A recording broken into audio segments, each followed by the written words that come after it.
You know those before and after diet photos you see online? Oh, yeah. Everywhere. Right. Yeah. They basically sell us this magic trick. Like you look at the exhausted, out of shape person on the left, there's a flash of light, and bam, there's the fitness model on the right. Yeah. It completely implies this overnight miracle. Exactly. But today we're throwing away the magic wand because we're diving into a set of personal documents titled Notes on Dieting by a writer named Ang. And what really caught my attention wasn't actually the title, but the subtitle. It's Hmm. part 118. So right away, we know we aren't looking at some quick fix here. No, not at all. Yeah, we're looking at a highly iterative, long-term process of like self-improvement. And our mission for this deep dive is to figure out how engineering just one meal, a simple bowl of overnight oats, can entirely hotwire human behavioral psychology Right.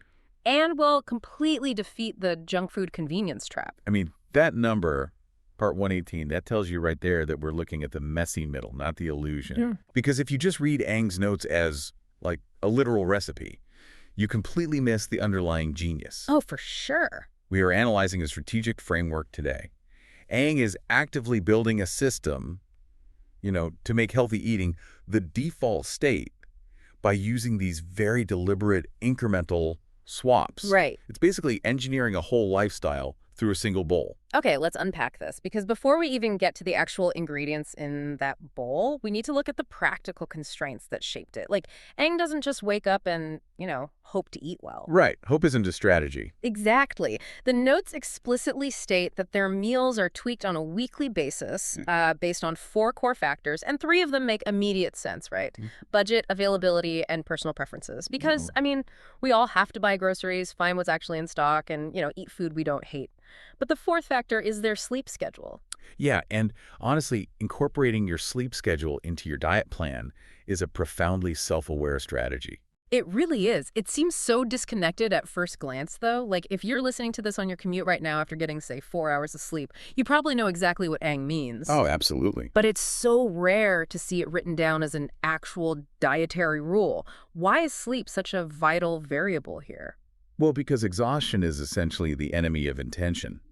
Biologically speaking, when your sleep schedule fluctuates or you're just sleep deprived, your prefrontal cortex, which is the part of your brain responsible for complex planning and impulse control, it's compromised. Wow, okay. Yeah. And at the exact same time, your brain's reward centers become way more active. So you crave these dense calories for quick energy, and you just lack the cognitive bandwidth to resist those cravings. So basically, you aren't going to stand in your kitchen and meticulously chop vegetables at 6 a.m. Not a chance. I mean, you're going to grab whatever's fastest, right? Right. A pastry, a sugary cereal, or a drive-through sandwich on the way to work. Yeah. By designing a meal that just sits in the fridge overnight, Aang has completely neutralized that sleep schedule variable.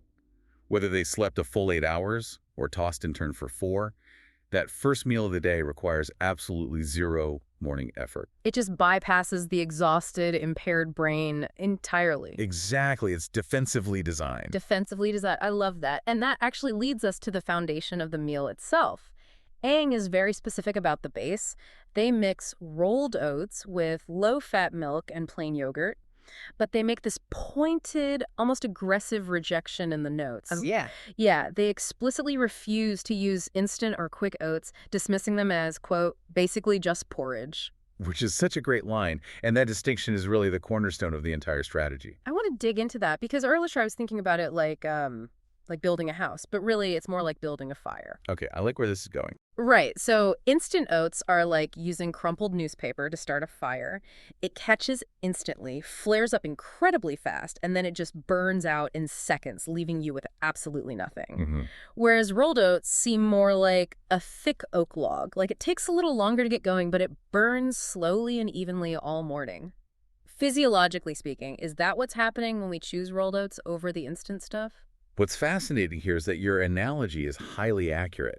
Instant oats represent that ultra-convenience Aang is actively trying to eliminate. Oh, right, because they cook so fast. Exactly. To make oats cook in 60 seconds, manufacturers have to pre-cook them, dry them, and roll them exceptionally thin. They're heavily processed. Yeah. So when you eat them, your body doesn't actually have to do much work to break them down. It's too easy for the body. Way too easy. They hit your bloodstream almost instantly, which causes this rapid spike in blood sugar, followed inevitably by a sharp crash.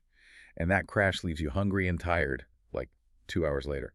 It's the newspaper fire. Got it. And the rolled oats. Well, rolled oats retain much more of their original structural integrity. Yeah. Because they aren't pre-macerated like that, your digestive system has to actually put in the work to break down those complex carbohydrates. And that takes time.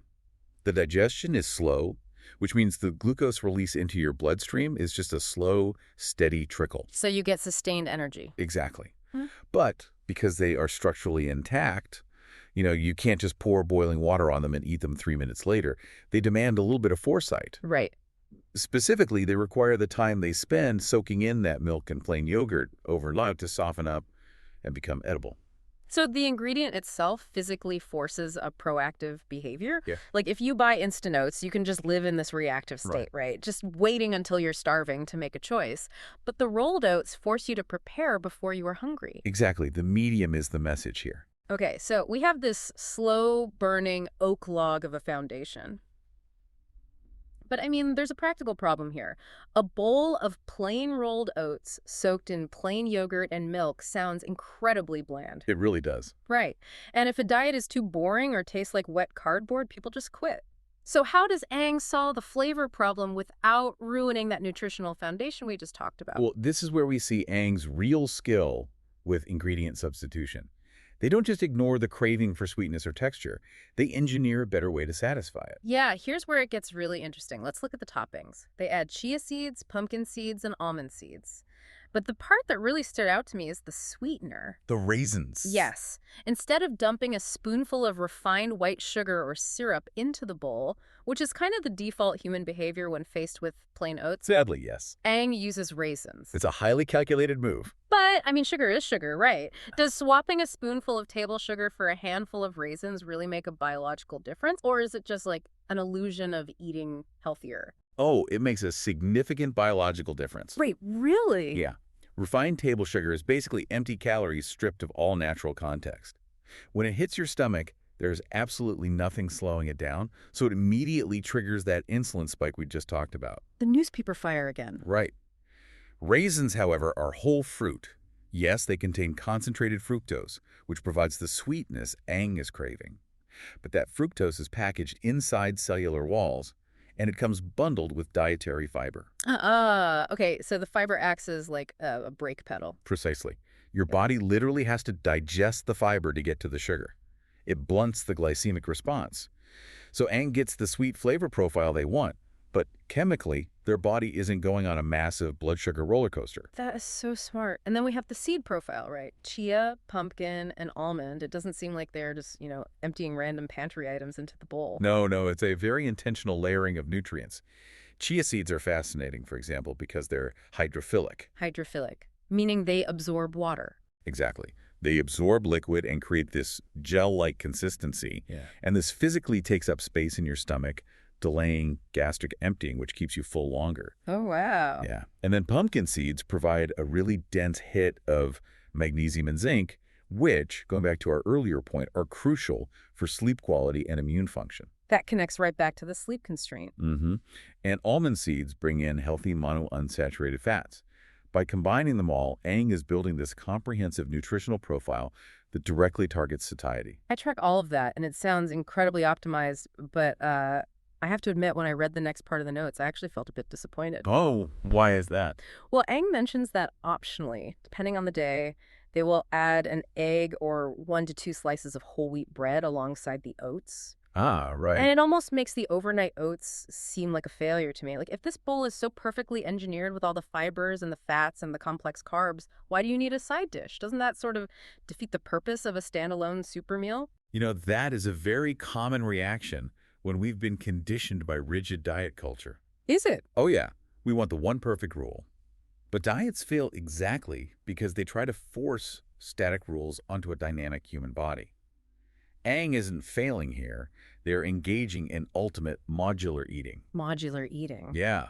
Think about your daily energy expenditure. Is it exactly the same every single day? Well, no, not at all. Like some days I sit at a desk for 9 hours straight, and other days I'm running around town, going to the gym, or doing yard work. Right. So if Aang had this inflexible rule that dictated, I may only eat this specific bowl of oats every morning no matter what, the diet would inevitably break on those high-activity days. Oh, I see. They would burn through the calories way too quickly, crash in the afternoon, and probably end up raiding a vending machine. By building in optional, healthy, savory additions, like a protein-dense egg or complex carbohydrates from whole wheat bread, Mm, Aang has essentially created a pressure release valve. that makes a lot of sense. The system scales up to their metabolic needs without breaking. It flexes so it doesn't snap under the weight of reality. Exactly. It is a living framework, which frankly is the only kind that actually survives long term. That flexibility really shines through in how Aang measures the overall impact of this meal, too. Like, Aang estimates that this baseline bowl of overnight oats sits at roughly 400 to 500 calories. But they explicitly state that they do not strictly count calories. They just use this rough number as a mental reminder for portion sizes. Which is a crucial psychological distinction. It reminds me of driving on a highway with those rumble strips on the shoulder. Okay, yeah. Like, you don't need to stare at the rumble strips the entire time you're driving, right? You just keep your eyes on the road. The strips are just there to vibrate your tires and let you know if you're drifting out of your lane. Right. So what does this all mean? The 400 to 500 calorie guesstimate is Aang's rumble strip. It's awareness without obsession. If we connect this to the bigger picture, that analogy perfectly captures the mechanism at play. Strict, down-to-the-gram calorie tracking is one of the primary causes of diet burnout. Because it's exhausting. It really is. It turns every single meal into a math exam. You Yeah. have to weigh the oats, weigh the milk, literally count the individual raisins. The cognitive load is massive. Yeah. But by utilizing a guesstimate, Aang gets 90% of the benefit of portion control with 0% of the psychological fatigue. They know generally how much fuel they're consuming. They stay in their lane, but they actually get to enjoy the drive. And because they aren't completely burned out by the daily math, they actually have the mental energy left over to plan for the future. Exactly. In the notes, Aang lists these gathered ideas for future improvements to the recipe. They mention eventually adding a spoonful of nut butter, like almond or peanut, or adding protein powder, or mixing in fresh berries or grated apples. Notice how targeted those future upgrades are too. Nothing is random. Every single proposed addition has a specific functional purpose. Yeah, the notes specifically state the protein powder is to increase daily protein intake, and the fresh berries or grated apples are to increase fiber. Aang is essentially treating this bowl of oats like software. Oh, that's a cool way to look at it. Yeah, they have successfully launched version 1.0. It works, it's stable, it hits the 400 to 500 calorie guesstimate, and it solved the immediate problem of breakfast. But they already have the patch notes researched and ready for version 2.0. Right. So if Aang starts a heavy weightlifting routine and suddenly needs more amino acids for muscle repair, they don't have to invent a completely new breakfast. They just install the nut butter and protein powder module. Or if they read new research about gut microbiomes and want to focus on digestive health, they install the apple and berry fiber module. It's iterative design applied directly to daily nutrition. It's so methodical, which honestly feels almost soothing compared to the chaos of how we usually figure out what to eat every day. It removes the panic. And I think this concept of iteration zooms us out perfectly from the oats entirely. All of these incredibly practical physiological choices, the slow-burning rolled oats, the fiber-rich raisins, the modular egg, the caloric rumble strips, all of this really culminates in Aang's central thesis about human behavior. This is exactly where the source material elevates from, like a personal diary, into a real behavioral manifesto. Aang writes that switching your diet does not require drastic overhauls. It is simply about swapping less ideal ingredients for healthier choices one by one, and then just adjusting your life accordingly. One by one. That incremental approach is really the hidden engine of habit change. But then they make this observation that I think hits home for all of us. They point out that our diets, particularly our unhealthy habits, are completely shaped by how convenient and easy things are to prepare. Yeah. The fast food, the prepackaged snacks. Our bad diets are shaped by convenience rather than by any deliberate effort to eat healthier. This raises an important question, though. It forces us to ask how much of our health is dictated simply by the friction, or lack thereof, in our physical environment. Think about your own kitchen right now. Mhm. How often do you walk in, maybe you've had a long day and your stress levels are super high, and you just grab the nearest shiny wrapper purely because it requires zero friction? You just open it and eat. Exactly. The junk food industry has weaponized convenience. They literally employ food scientists to engineer snacks that can just sit on your counter for months and require zero preparation. They have completely removed the barrier to entry for consuming empty calories. They win because they are the path of least resistance. Right. But I want to push back on the diet industry's usual response to this, especially based on what Aang is doing. Mhm. Isn't Aang's incremental approach the exact opposite of what every 30-day crash diet or like fitness influencer sells us? Oh, completely. Because we are constantly told we need a total dramatic overhaul. We need to purge our pantries, buy $300 worth of exotic supplements, wake up at 4 a.m., and completely change our identity by Monday morning. And that is precisely why those 30-day overhauls fail universally on day 31. Yeah. Because a drastic overhaul requires an unsustainable, massive amount of deliberate effort every single day. You are trying to fight your environment, your flavor preferences, your budget, and your sleep schedule, all at the exact same time. Which is impossible. It requires infinite cognitive bandwidth, which, as we discussed with a sleep variable earlier, humans just do not possess. Aang realizes you cannot win a sustained, multi-year war against convenience through sheer willpower. Willpower is a finite resource. So if you can't beat convenience with willpower, how do you actually win? Well, you co-opt it. You make convenience work for your health instead of against it. Okay. Aang recognizes that healthy eating requires deliberate effort to counter the default of junk food. But what Aang is doing with the overnight oats is essentially a time machine trick. A time machine. Okay, wait. Walk me through that. Think about the mechanics of the meal. Aang is taking 5 minutes of deliberate effort tonight, right? Measuring the rolled oats, pouring the milk, adding the yogurt, the chia seeds, the raisins. They are expending that willpower when they are awake and capable. Then they put the bowl in the fridge and literally send it into the future. So tomorrow morning, when they wake up groggy, sleep-deprived, and highly vulnerable to the convenience trap, the absolute most convenient, zero-friction thing in their entire kitchen is a nutrient-dense, perfectly engineered 400-calorie meal. All you have to do is take off the lid. Wow. They have literally turned tonight's deliberate effort into tomorrow morning's convenience. I see. The deliberate effort doesn't have to happen at the exact moment you're hungry. Exactly. In fact, it probably shouldn't. It happens when you actually have the mental bandwidth for it. Right. You are separating the preparation phase from the consumption phase. You defeat the convenience of junk food by making your healthy food even more convenient. But, it requires that upfront investment. You have to swap ingredients one by one, learn what works for your digestion and your budget, and build the modules until the system basically runs itself. Until you reach part 118 in your own notes. Precisely. Yeah. Until it isn't a diet anymore. It's just a natural, friction-free node in your daily routine. Man, this has been such a paradigm shift for how to look at habit formation.